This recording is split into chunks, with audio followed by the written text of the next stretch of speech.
What's up, guys? My name's Isaac, and today we will be checking out the Epiphone-Alex Lifeson Les Paul Custom Access.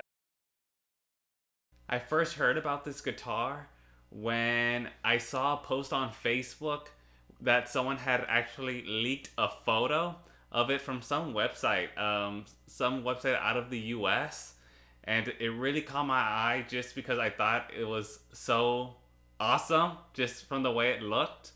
I know it's not necessarily like his traditional, that crimson, that red Gibson that Alex uses live, but I figured close enough. I know it has this real flashy gold hardware.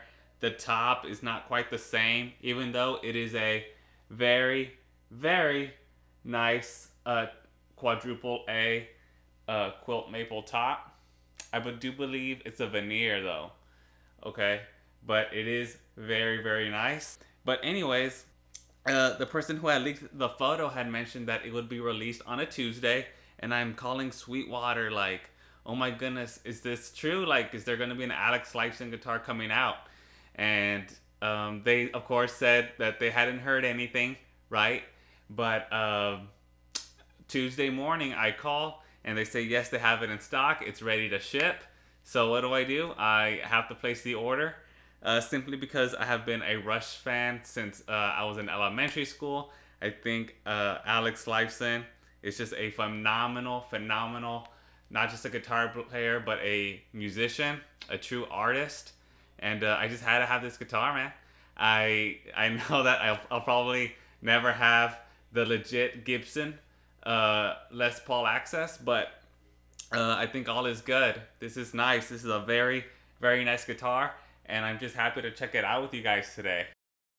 I'm not going to get too deep into the specs in this video. You will find the specs in the description of this video.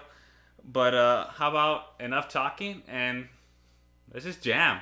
We're going to jam along with a track, and then I'll just go ahead and play some distorted guitar for you guys, and we'll talk about the pros and cons of the Epiphone-Alex Lifeson Les Paul Custom Access.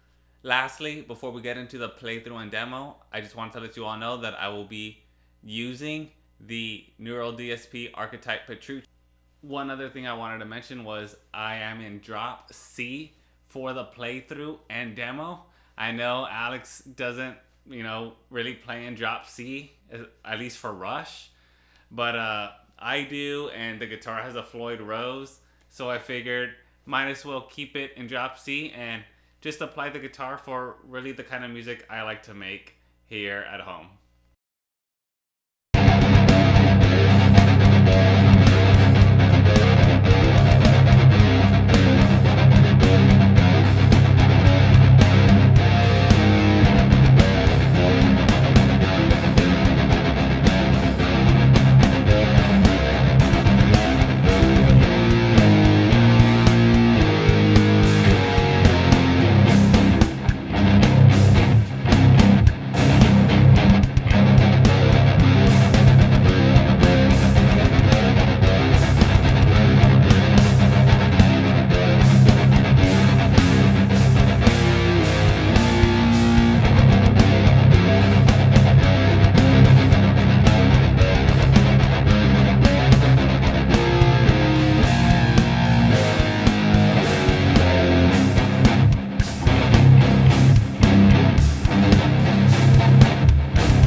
Okay, so what are my final thoughts on the Alex Lifeson Les Paul Custom Access?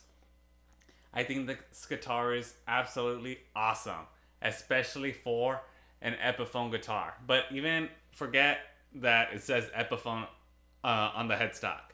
This guitar is awesome. It's so much fun to play. It's a blast. Now, it's not without its imperfections, which I'll talk about in a moment. I wanted to talk just about the pros first. This guitar is very, very comfortable to play. It has to do with, the belly cut right here, the Axcess heel carve that's here on the Epiphone, which is so awesome. The neck profile is a very nice C profile, which I am finding very nice to play. And yeah, it's great. It's a great feeling guitar. The frets, when I had received this guitar, needed some polishing, but now that they're polished, they do feel fantastic. The fret ends feel great. Would I say that they're 100% flawless? Maybe not, but I'd say definitely still a 9 out of 10, especially here. But you will feel it maybe just a little bit more once you're at these very high frets here. But the cons of this guitar, I'm not too familiar with the Floyd systems. I do know how to change strings on them. I've done it a couple times already on this guitar. I have yet to perfect the setup on this guitar. I do have I do get some fret buzz here on the first string, right between the 8th and the 5th and the 8th fret. I didn't receive the guitar that way. That's honestly just me trying to set up the guitar the best that I can, because I like my action very low. But I'm still figuring out this guitar a little bit, and as well as simply getting good at setting up guitars. So take that with a grain of salt right now, what I'm saying about getting some fret buzz here on the first string between the frets 5 and 8. The Floyd also, maybe you'd want to take it with a grain of salt with what I'm saying, because it doesn't seem to stay perfectly in tune when I am, going all out with the whammy. It stays really well in tune. Sometimes I have to knock it back in. Let's say the strings are sharp, I have to kind of come down with the Floyd, or if the strings are flat, I have to kick it back up to get them in tune. Again, I'm not too familiar with the Floyd system, so take that as you will. Maybe it's just me not setting it up 100% properly just yet. But I think that's just gonna about wrap it up, guys. Thank you for checking out my very first guitar review video. I'm doing this just kind of as a fun project, and I just hope to be able to do more in the future. Even if it's not guitar, maybe it's something else. Maybe it's just hanging out to jam, or simply talking about guitars. Thanks, guys, and I hope to see you all again later.